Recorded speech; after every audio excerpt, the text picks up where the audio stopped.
Hey boardies, welcome to AmassGames. My name is Simon. Today we have a setup, play and review for the game Furnace, an engine building game by Ivan Lashin. Arcane Wonders and Hobby World are the publishers, and let me show you how this game plays. Now, this is pretty much an abstracted game. It's taken on the roles of 19th century capitalists building in their industrial corporations and aspiring to make as much money as they can by purchasing companies, extracting resources, and processing them in the best combinations possible.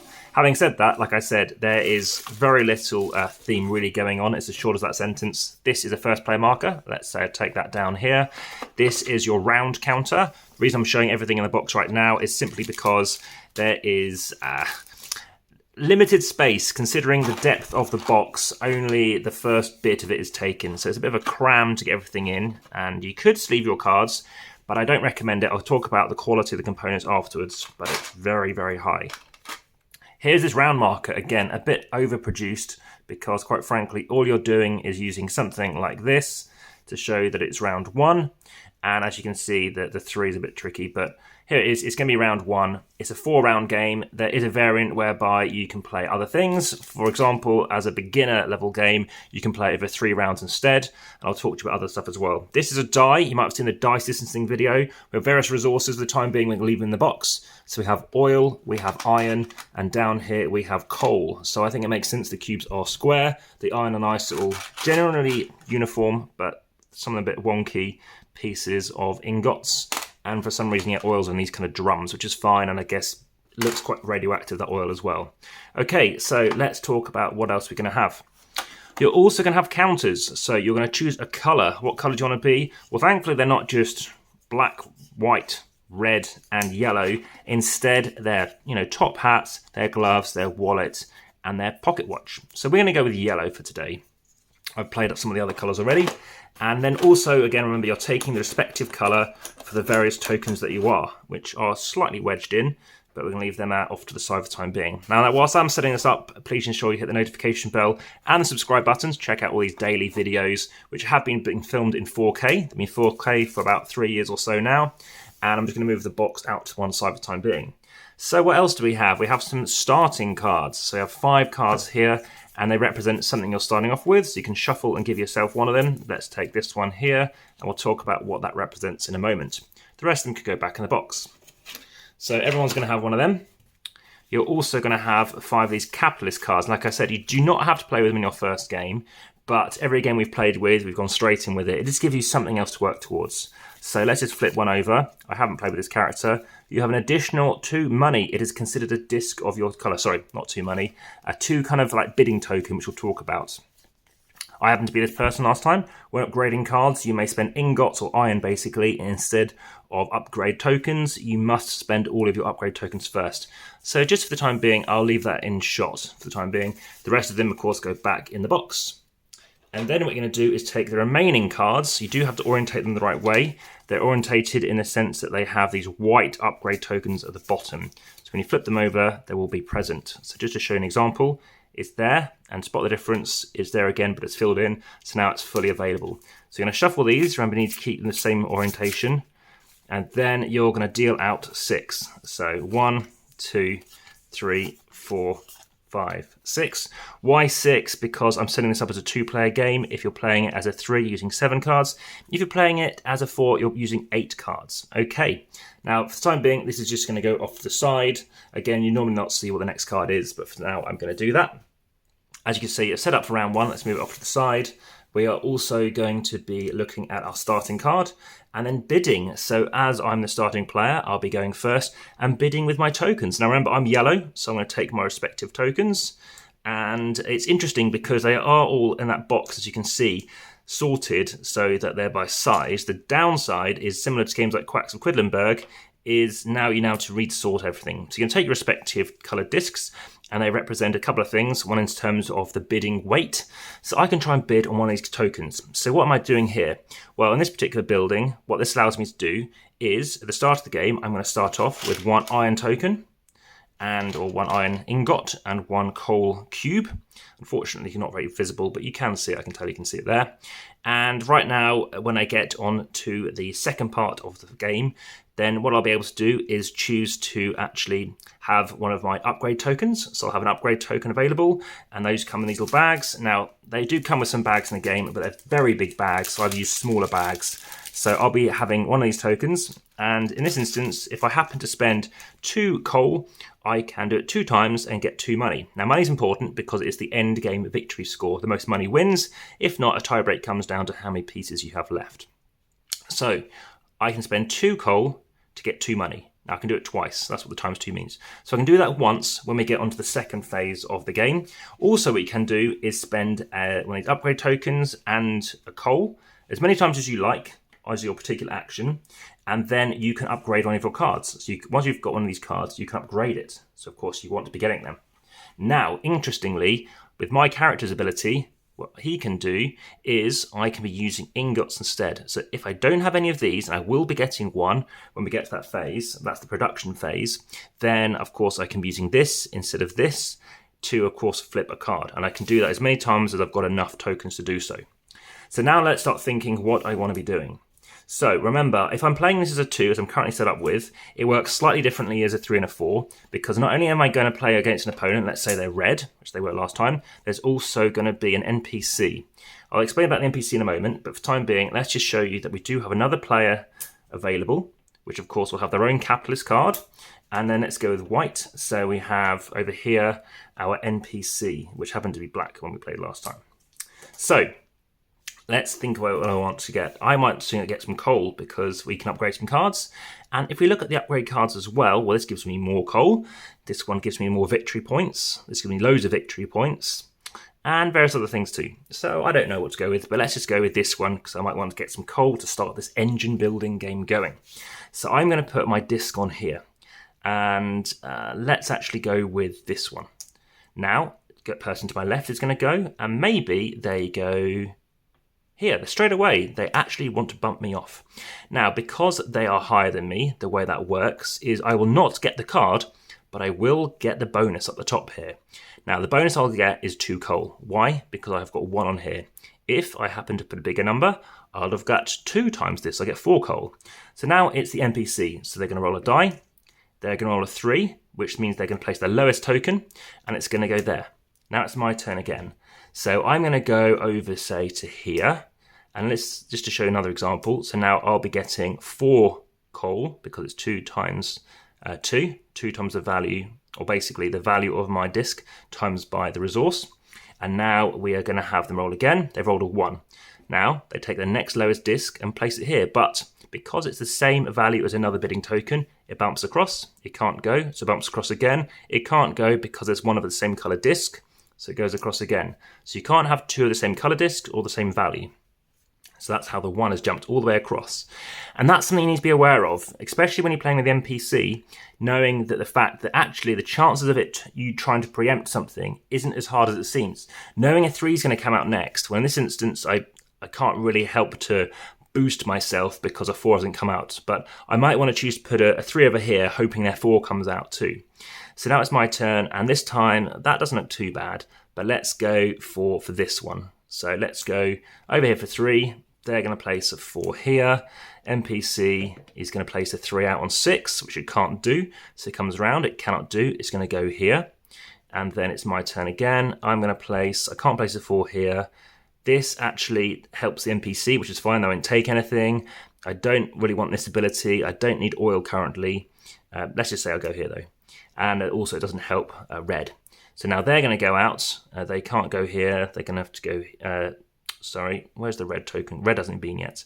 Red's just going to go here to claim some oil, but they haven't got any. Let's say they've got some oil, who knows. And then NPC, it gets a 4. Can't go there, can't go there. It goes here. Now we claim them. So let's claim them left to right. Let's put this die away for the time being to show 1 round of it. So let's claim this. So I do not claim it, but I do get 4 coal. Remember, 2 times the coal value. There are some 5s and 3s on here, which I haven't had to use at least as a 2. So I won't be taking this, but I will take some coal. And then that card goes away. And then we've now got...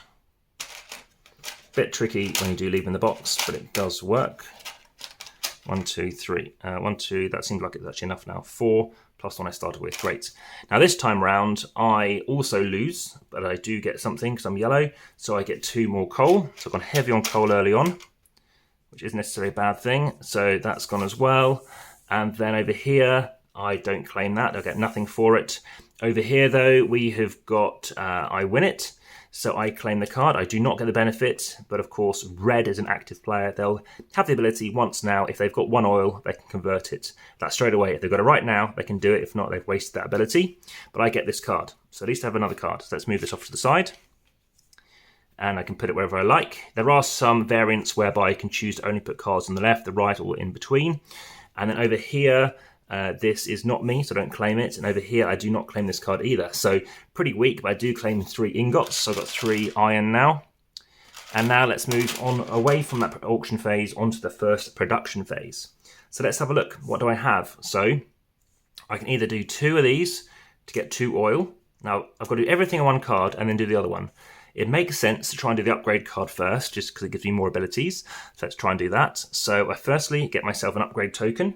So again, I'm going to go into the baggie for time being, so leave it in baggies. Take out this upgrade token, take 1 of them. I can now spend 2 to get 2, so let's do that. 2 to get 2 money, so put 2 back in the box, and I get 2 money. Now the monies are interesting because you've got 1s, 2s, 3s, 5s, and 10s, which is a bit odd. So I've done it twice, so I'm going to take 2 2s. And now I can do the bottom ability. You can do these abilities in any order. So I'm going to do the bottom ability now. So I can spend an upgrade token and a coal to convert. Now in this instance, to convert, it means flip a card. So I'm upgrading a card and now I've got the bottom ability. Now I can do it as many times as I like. I'm out of upgrade tokens, but with my special ability, I can use iron instead. But right now I haven't got any. So maybe I hold it back for the next round. Maybe I use some other cards. These cards will go away. So anything that was not purchased by an active player, they are discarded. There'll be another row of 6 cards coming out. Of course, you wouldn't normally see them. And right now I can do these abilities. So let's say I do... I could do the top ability. Let's say I try it out. So I spend 2 coal to get 1 oil. I could do it again because I can do it up to twice. And I might just sort of move this card down and show that I've done it. That's what I tend to do. And then over here, I can spend 1 coal and 1 iron. I can do it up to 3 times. So I could do it more than once. Let's try that out. So I spend that, do it twice in this instance, whilst I still have the ability to do so, to get myself 4 money. So I've done it twice. I get 8 money. So let's take a 10, returning a 2. And after the first round, I happen to have a score of 12. But remember, it is a 4-round game, or you can play it with a 3-round game. Of course, your engine isn't snowballing as much at that point, but it's just more of an indication of just trying it out and maybe not playing with these cards, which, to be honest, I think it helps because it gives you more of a more choice, and it's not a particularly complicated game. And that's how the game works. You're going to play over a total of 4 rounds, so you're just going to move this down. I think this isn't, like I said, necessary. Even this, it works, and apparently the way it works is you place it on top of it, which is a bit weird. But then you move on to round 2. So you finish this off. These are now your permanent cards. And let's start talking about the review. Now, what's interesting about the game is, yeah, it's an engine building game. It's a very abstracted engine building game. And independently, the person who I first played this with, both of us had the same thoughts, which was it's very Splendor-like. Very Splendor-like in the sense that pretty abstracted. What you're trying to do is get stuff to convert stuff. It is quite bland like that. I'm not saying it's a bad thing. I prefer Splendor though. The rating is pretty high, 7.5. It's a nice kind of juicy value for me to rate a game. But for me, I think actually it's not as good as Splendor. My rating is closer to, my average rating is, just to let you know, is 6.35 or so.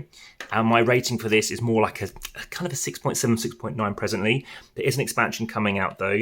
And your choices do increase as the rounds go on, and that's a negative in the sense that you have no idea. Like there's 7 different cards you might have.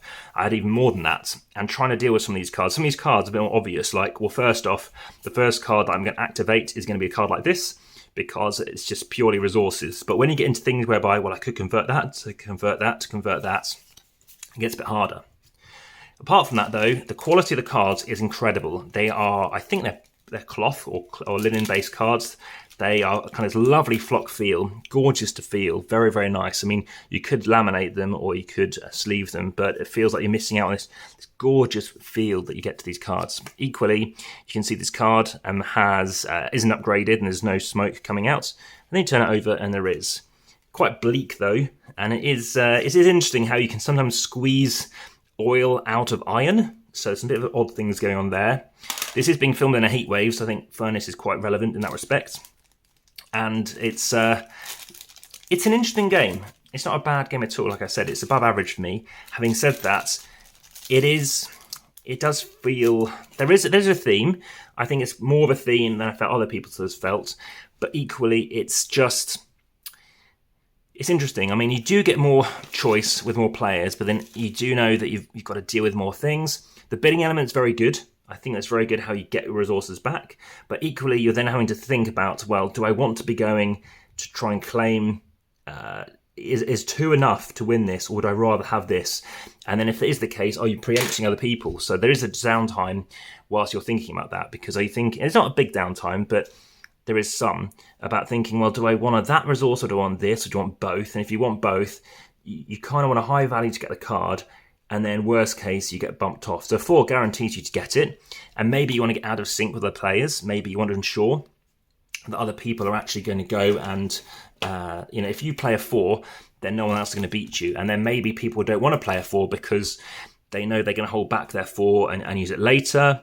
Maybe you want to be playing a 3 out because then at some point you don't mind if someone tries to trump you, because then you can get in your resource.